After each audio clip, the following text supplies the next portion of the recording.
अस्सलाम वालेकुम नाजरीन। ये मनाजिर जो आप इस वक्त देख रहे हैं हमारे कैमरे पे, ये ना ही किसी शुमाली इलाका जात के हैं, ना ही ये गोरख हिल स्टेशन के हैं। इस वक्त हम मौजूद हैं शहीद मोहतरमा बेनज़ीर भुट्टो टाउन में। जैसे कि आप जानते हैं, एक बहुत ही खूबसूरत सोसाइटी। आज यहाँ पर हम मौजूद हैं सफ़ीउद्दीन अवान साहब के साथ, एडवोकेट हाई कोर्ट। चल आइए इनसे कुछ बात करते हैं इस सोसाइटी के हवाले से और जानते हैं। अस्सलाम वालेकुम सर। वालेकुम। जी सर, कैसे हैं आप? खैरियत, ठीक ठाक, आप सुनाएं। जी सर, आज हम अल्हम्दुलिल्लाह रमज़ान के इस बाबरकत दिनों में जो है इतनी खूबसूरत एटमॉस्फेयर में शहीद मोहतरमा बेनज़ीर भुट्टो टाउन में मौजूद हैं। आप मुझे बताएंगे आप इस टाउन को आबाद करने के लिए इतनी कोशिशें क्यों कर रहे हैं सर? बहुत शुक्रिया हामिद भाई। अब आपके सवाल का मुख्तसर जवाब तो ये है कि ये एक तो बहुत अच्छा इलाका है और अच्छा इलाका होने की वजह से फिर हमने यहाँ पे अपना एक रिहायशी मकान बनाया। बदकिस्मती से बहुत सारे कराची शहर में लोग ऐसे हैं जो शहीद मोहतरमा बेनज़ीर भुट्टो टाउन के बारे में जानते ही नहीं हैं। तो एक तो इस पूरी जद्दोजहद का मकसद जो है वो लोगों को ये बताना कि शहीद मोहतरमा बेनज़ीर भुट्टो टाउन भी कराची जैसे शहर में पाया जाता है और मौजूद है। दूसरा ये है कि चूँकि कराची जैसे शहर में इसकी आबादी तकरीबन 3 से 4 करोड़ के दरमियान है और लोगों की एक बहुत बड़ी अक्सरियत इस प्रोजेक्ट के बारे में बिल्कुल भी नहीं जानती, तो उनको आगाही देने के लिए हम कोशिश करते हैं और हम ये चाहते हैं कि जब ये आबाद यहाँ पे हो जाएगा तो अल्टीमेटली हम भी यहाँ पर बाकायदा जो है वो रिहाइश जो है अदा कर लेंगे। और जैसे ही रिहायशी सिलसिले शुरू होंगे, लोग यहाँ पे आके रहना शुरू हो जाएंगे, तो कुदरती सी बात है, जब रिहाइश शुरू होती है तो तमाम सहूलियात आना शुरू हो जाते हैं, बैंक आना शुरू हो जाते हैं। जब लोग आते हैं, लोगों की ज़रूरत पड़ती है तो पेट्रोल पंप भी बन जाते हैं, शॉपिंग सेंटर बन जाते हैं, दूध की दुकानें खुल जाती हैं, कपड़े की दुकानें खुल जाती हैं, स्कूल आ जाते हैं, कॉलेजेस आ जाते हैं, यूनिवर्सिटियाँ आ जाती हैं, अस्पताल आ जाते हैं। तो दुनिया भर की जो सहूलियात हैं उनका ताल्लुक़ आबादी से है और इस अच्छे इलाके में जब तक आबादी का सिलसिला नहीं होगा तो ज़ाहिर सी बात है ये सहूलियात भी आना मुश्किल हो जाएगा। दूसरा ये है कि तकरीबन 1 साल पहले हमारे जो दोस्तों ने शहीद मोहतरमा बेनज़ीर भुट्टो टाउन को आबाद करने के लिए एक सोशल वेलफेयर सोसाइटी बनाई थी, जिसका नाम था शहीद मोहतरमा Benazir Bhutto town social welfare society, जिसे हम SMBBT सोशल वेलफेयर सोसाइटी भी कहते हैं। तो उसके तहत मुझे जो है वो जनरल सेक्रेटरी मुंतखब किया गया था। तो हमारी कोशिश है और हमारे दोस्तों की कोशिश है कि हम इसको आबाद करें और जो यहाँ के मसाइल हैं वो लोगों के सामने लाएं और हुकूमत के सामने लाकर उन मसाइल को हल करने की कोशिश करें। और जब ये मसाइल हल होंगे तो कुदरती बात है ये आबाद हो जाएगा। अच्छा सर, मुझे ऐसा लगता है कि यहाँ पर आबादकारी ना होने की एक बड़ी वजह जो है वो ये है कि यहाँ के अलॉटीज़ में कोई इत्तेहाद नहीं है। ऐसा नहीं कि अगर वो एक हो जाएं तो हुकूमत जो है इस सोसाइटी को, इस खूबसूरत सोसाइटी को और इतनी हरियाली सोसाइटी को आबाद करने के लिए मुतहर्रिक हो जाए और ये जो तरक्याती काम है उसमें तेज़ी लाई जाए। नहीं, मैं नहीं समझता हूँ, ये बात कहना दुरुस्त नहीं है कि अलाटीज़ में इत्तेहाद नहीं है। अलाटीज़ में इत्तेहाद है लेकिन अलाटीज़ में नेटवर्किंग नहीं है। वो जो हैं दूर दराज इलाकों में रहते हैं और कोई कराची में लांडी से आता है, कोई कोरंगी से आता है, कोई अख्तर कॉलोनी से आता है, लियारी से बहुत सारे अलाटीज़ हैं, नाज़माबाद से हैं। तो उनकी नेटवर्किंग नहीं है और वो एक पेज पर नहीं है नेटवर्किंग ना होने की वजह से। तो अगर ये लोग एक हो जाएं, एक होने के बाद सबसे पहले तो इन्हें ये काम करना है ना कि जो इन्हें प्लॉट मिले हुए हैं उनको आबाद करें, उनके ऊपर जो है हल्का फुल्का स्ट्रक्चर ही बना लें। तो उससे ये होगा कि लोगों की आमदोरफ्त यहाँ पे शुरू हो जाएगी ज़्यादा। और जब बहुत सारे लोग किसी एक पेज पर होंगे तो उनकी आवाज़ गवर्नमेंट क्यों नहीं सुनेगी। यहाँ कच्ची आबादियों की आवाज़ सुनी जाती है, यहाँ पर जो गोट हैं उनकी आवाज़ सुनी जाती है। तो ये तो एक बाकायदा एक ऑर्गेनाइज इलाका है, तो यहाँ की बात क्यों नहीं सुनेंगे। और दूसरी बात ये है कि आप इस इलाके का नाम देखें ना, पूरे कराची में एक ही इलाका है जिसका नाम शहीद मोहतरमा बेनज़ीर भुट्टो टाउन है। पाकिस्तान पीपल्स पार्टी और पाकिस्तान की एक अजीम कायद होने की हैसियत से किसी को इजाज़त भी नहीं है कि अपने किसी इलाके का नाम मोहतरमा के नाम पे रखें, उनके जो फैमिली है या उनकी पार्टी की इजाज़त के बगैर। तो पार्टी ने पूरे सूबा सिंध में 18 टाउन आबाद किए हैं सरकारी सतह पे, जिनमें से ये कराची का टाउन भी है। तो जाहिर सी बात है, जब लोग इकट्ठे होंगे, पार्टी के वर्कर इकट्ठे होंगे, बात करेंगे, तो उनके मसाइल जाहिर सी बात है हल होंगे और ये इलाका आबाद होगा। यानी सर मैं ये समझूं कि तमाम अलॉटीज़ जो है उनका आपस में मिलना जुलना नहीं है और वो एक तरह से किसी नेटवर्क या किसी भी रिसोर्स के ज़रिए राब्ते में नहीं है, इस वजह से जो है काफ़ी सारी चीज़ें ये फैली एक हैं। अहम वजह है, जो ज़्यादातर अलॉटीज़ हैं वो एक दूसरे से राब्ते में भी नहीं है, और चूँकि यहाँ पे वो रहते नहीं हैं, तो जाहिर सी बात है और आपस में भी मिलना जुलना नहीं है अलॉटीज़ का किसी एक आपस में फोरम भी। पर। जी। हाँ, लेकिन ये है कि ये जो हमारा शहीद मोहतरमा बेनज़ीर भुट्टो टाउन के नाम से हमने यूट्यूब चैनल बनाया है, इस पर काफ़ी लोग इकट्ठे हैं। अच्छा ठीक है सर, ये जो आपने चैनल बनाया तो आप ऐसा समझते हैं कि इन फ्यूचर अगर कोई यहाँ पर इवेंट आप मुनक्कद करते हैं वेलफेयर सोसाइटी की तरफ से, तो अलॉटीज़ के लिए क्या पैगाम देना चाहते हैं कि इन फ्यूचर में उन सबको मुत्तहद करके यहाँ बुला सकें, कोई गेट टुगेदर हो सके ताकि यहाँ के मसाइल और तरक्याती कामों के हवाले से बातचीत की जा सके? जी, माजी में मैंने किए हैं।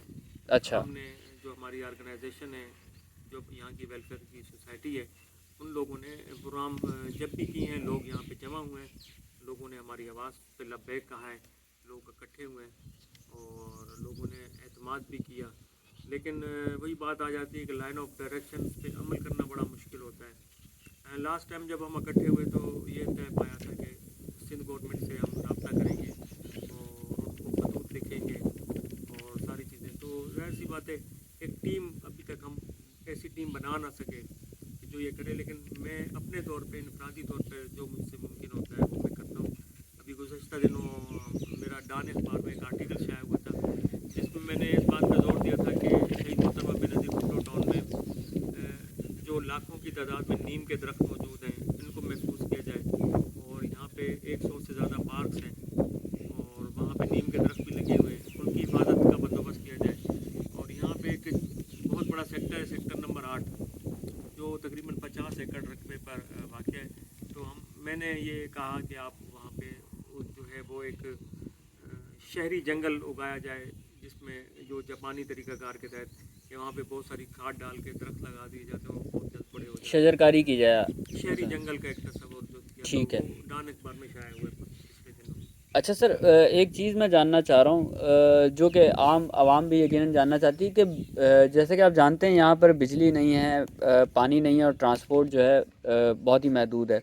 तो ऐसी सूरत में आबादकारी के लिए हम क्या इक़दामात कर सकते हैं? आपको क्या लगता है, आप इस हवाले से क्या अपना राय देते हैं या आप क्या हल तजवीज़ करते हैं इसके लिए? देखें, बिजली, पानी और दीगर जो बुनियादी सहूलियात हैं, मैं आपको याद दिलाता चलूँ कि पहले दिन इस्लामाबाद में भी नहीं आई। इस्लामाबाद में भी एक बहुत बड़ा जंगल हुआ करता था और शाम को वहाँ सड़कों पे गिद्दर घूमते थे।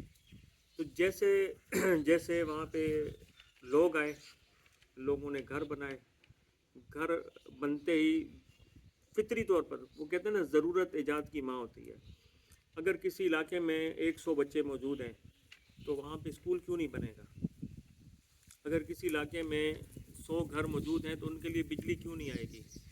हुकूमत सिंध तो उन इलाकों में भी बिजली दे देती है जो कच्ची आबादियाँ कहलाते हैं, तो उन इलाकों में क्यों नहीं देगी कि जो उनके अपने जो कायद के नाम पर जो है वो आबाद किया गया है।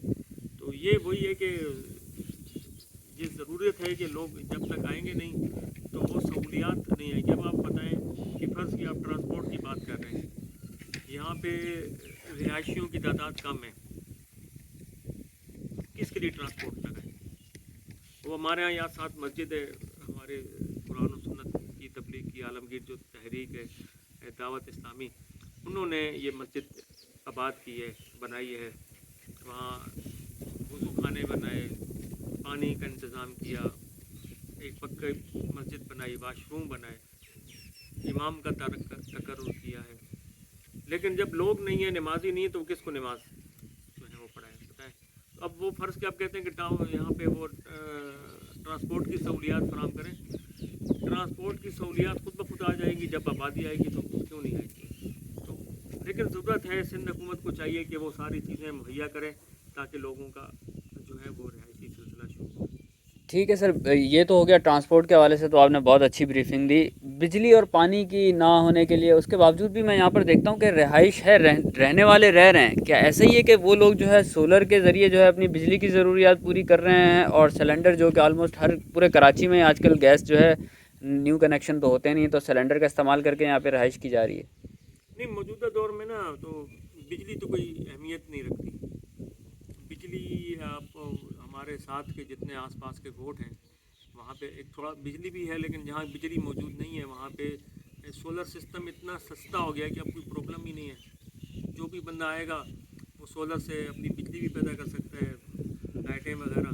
ہاں، بجلی جو ہے وہ ہیوی کاموں کے لیے ضرورت پڑتی ہے، جس میں فرض کہ آپ گھر بناتے ہیں تو اور آپ چاہتے ہیں کہ ماربل پہ رگڑائی دی جائے تو اس کے لیے آپ کو بجلی کی ضرورت ہے. اس کے علاوہ آپ استری چلاتے ہیں، اس کے لیے بھی بجلی کی ضرورت ہے. تو بجلی تو ایک بنیادی ضرورت ہے، لیکن جب لوگ آئیں گے، میں کہتا ہوں آباد کریں گے، تھوڑے سے رہنا شروع ہو جائیں گے، تو حکومت ساری سہولیات جو ہے یہاں اس علاقے کو فراہم کر دے گی. اچھا سر، یہ آپ کی بات کو ہی سیکنڈ کروں گا. بالکل یہ بجلی آج کل کے دور میں اتنی کوئی پرابلم نہیں ہے، لیکن جہاں تک مجھے نالج ہے، اب تو سولر سسٹم بھی ایسے آ گئے ہیں جس پہ آپ یہ بھاری مشینری، جس طرح آپ نے بات کی، استری، فریج اور یہ ساری جو ضروریات زندگی کی ایکوپمنٹس ہیں، یہ سب استعمال کی جا سکتی ہیں سولر پہ. اور کچھ سوسائٹیز کراچی میں بڑی بڑی نامور سوسائٹیز جو ہیں وہ اسی بنیاد پر آباد ہو چکی ہیں، جہاں کروڑوں روپے کے پلاٹ ہیں.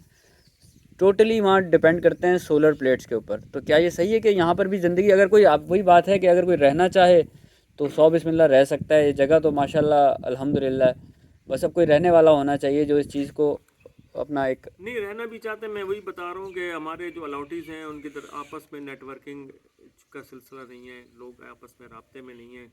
تو یہ چینل جو ہے اس معاملے میں اہم کردار ادا کرتا ہے. لوگ میرے سے رابطے میں کرتے ہیں، پھر آپس میں ہم رابطے میں آتے ہیں. تو تقریباً میں آپ کو بتاؤں کہ 2 لاکھ لوگوں نے ہمارے چینل کا وزٹ کیا گزشتہ 2 سال کے دوران. اور پھر ان کے ذریعے پھر ایک اور ہم نے یہ کام کیا کہ تقریباً ہم نے 650 ویڈیوز جو ہے گزشتہ 4 سال کے دوران جو ہے اپلوڈ کیے ہیں. تو وہ لوگ پھر اپنی طور پہ ڈاؤن لوڈ کر کے آگے بھی چلاتے ہیں. تو یہ اس کی علامت ہے کہ لوگ آپس میں ایک دوسرے سے رابطے میں آ رہے ہیں، ظاہر ہے. اور ان شاء اللہ تعالیٰ آنے والے دنوں میں یہی ہے کہ جب سے لوگوں کی آپس میں نیٹ ورکنگ شروع ہوگی، مسائل حل ہونا شروع ہو جائیں گے. ٹھیک ہے سر، تو آخری سوال میرا یہی تھا کہ آپ کا چینل جو ہے سوسائٹی کی آباد کاری میں اور اس حوالے سے جو ہے S M B B T کی، یعنی کہ شہید محترمہ بے نظیر بھٹو ٹاؤن کے حوالے سے کیا رہنمائی کرتا ہے، اور ابھی تک اس کی کیا خدمات رہی ہیں؟ دیکھیں، میں جہاں تک خدمات کی بات کروں یا رہنمائی کی بات کروں تو ہم نے باقاعدہ طور پہ تو نہیں بنایا، لیکن یوں کہ جب بھی ہم آتے ہیں اس ٹاؤن میں تو اپنی 10 منٹ کی ویڈیو بنا لی، 15 منٹ کی ویڈیو بنا لی، چینل پہ اپلوڈ کر دی. یہ ہمارا شروع دن سے شوق تھا، اور آہستہ آہستہ لوگ رابطے میں آئے. بڑے بڑے لوگ رابطے میں ہیں ہمارے. اور وہ کئی لوگوں نے مجھے خوشی ہوئی کہ انہوں نے کہا کہ ہم آپ کو گفٹ دینا چاہتے ہیں. تو میں نے کہا آپ ہمیں درخت گفٹ کریں. انہوں نے دیے، آج وہ بڑے بھی ہو گئے. تو جہاں تک خدمات کا تعلق ہے تو ظاہر سی بات ہے، ایک چینل کے ذریعے مستقل طور پر کام کرتے ہوئے ہزاروں لوگ ہمارے رابطے میں آئے. تقریباً 2 لاکھ لوگوں نے اس چینل کا وزٹ کیا، اپنی ویڈیوز جو ہیں وہ انہوں نے دیکھی، اپنی رائے دی. اور امید یہ ہے، جہاں تک میں دیکھتا ہوں اور مجھے اندازہ ہوتا ہے، جو لوگ مجھ سے ملتے ہیں، تقریباً آنے والے سالوں میں یہاں پہ جو ہے وہ رہائش کا سلسلہ اور اس پروجیکٹ کی کامیابی کا سلسلہ شروع ہو جائے گا. اور میں آپ کو بتاؤں، کسی نئی جگہ پہ آباد ہونا اتنا آسان کام نہیں ہوتا. کراچی میں جو لوگ بھی مقامی علاقوں میں رہتے ہیں نا، مثال کوئی جو لیاری میں رہتا ہے وہ آج سے نہیں رہتا، وہ 50 سال سے رہتا ہے. اس کے ماں باپ وہاں رہتے ہیں، انہوں نے ایک پوری زندگی گزاری ہے. جب ایک علاقہ چھوڑ کر آپ دوسرے علاقے میں آتے ہیں نا، تو سب سے پہلے آپ کے پڑوسی تبدیل ہوتے ہیں، آپ کے ارد گرد کا ماحول تبدیل ہوتا ہے، اور اتنا آسان نہیں ہے. پھر انسان سوچتا ہے کہ ہم جا رہے ہیں اس علاقے میں، وہاں کا ماحول کیسا ہوگا، محلے دار کیسے ہوں گے، اسکول ہوں گے یا نہیں ہوں گے، پانی کیسے ملے گا. اب لیاریاں میں آپ نکلتے ہیں تو آپ گلی کے ہر کونے پہ آپ کو دکان ملے گی، بنیادی زندگی کی سہولیات ملیں گی.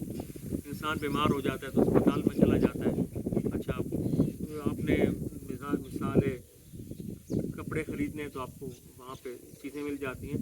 तो लेकिन जो नए इलाके होते हैं ना, उनमें थोड़ी सी कुर्बानी देनी पड़ती है, और ऐसे लोगों को जमा करना जो कुर्बानी देने के लिए तैयार हैं, जो जाहिर सी बात है। अच्छा, उससे फ़ायदा क्या होता है?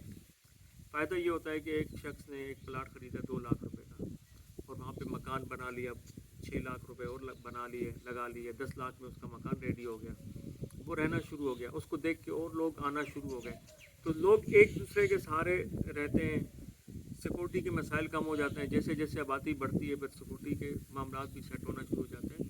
तो उससे ये होता है कि आपको सबसे बड़ा जो फ़ायदा होता है कि जो प्लॉट आपने 2 लाख में ख़रीदा था, उस प्लॉट की कीमत बढ़ के 20 लाख तक भी जा सकती है, बढ़ना शुरू हो जाती है। तो ये एक अच्छा सौदा है।